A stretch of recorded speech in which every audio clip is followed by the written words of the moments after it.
Sila, Batu Gajah. Terima kasih Tan Sri Yang di-Pertua. Yang Mohd Timbalan Menteri, Yang Mohd nampaknya sangat puas hati dengan kejayaan yang dimainkan oleh Talent Corp ini. Tapi hakikatnya, seperti yang dimaklumkan kepada saya Mohd Ibu Barat tadi, 1 juta profesional Malaysia di luar negara.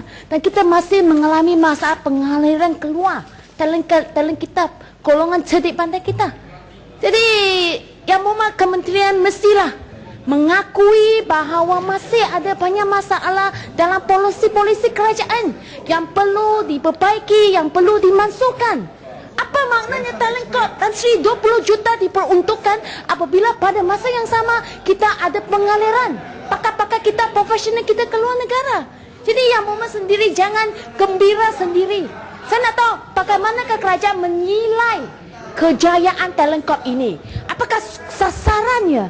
Sasaran berapa jumlah golongan profesional yang disasarkan, ditarik balik ke Malaysia, menyumbangkan kepakaran ke dalam Malaysia dalam tempoh 1 tahun, mungkin dalam tempoh 5 tahun untuk mencapai negara maju dalam tahun 2020.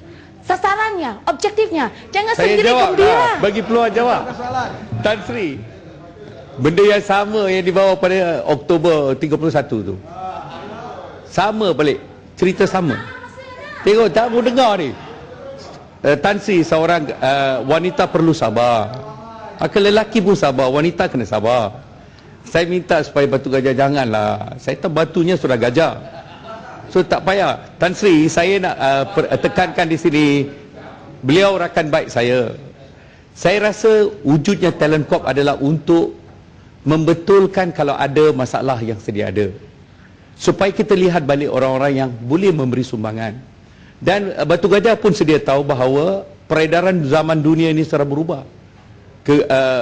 Tergugatnya ekonomi US, Eurozone yang menghadapi tempias kewangan yang serius, akan sendirinya akan memungkinkan kepulangan ramai ke sini. Dan di Asia, Malaysia telah dilihat sebagai sebuah negara stabil yang ekonominya, hala tujunya begitu jelas sekali melalui ETP, GTP. Maka kita begitu baik sekali. The terrains are so fertile. Dengan izin. Dalam keadaan itu, don't worry. Ini tak boleh kita paksa dia balik. Kita mesti beri insentif, pujuk mereka, environment ekonomi kita mesti steady untuk dia balik. Kualiti hidup kita mesti kukuh.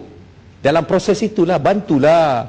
Jangan hantam jangan ada batu, taburkan bunga. Terima kasih Tan Sri.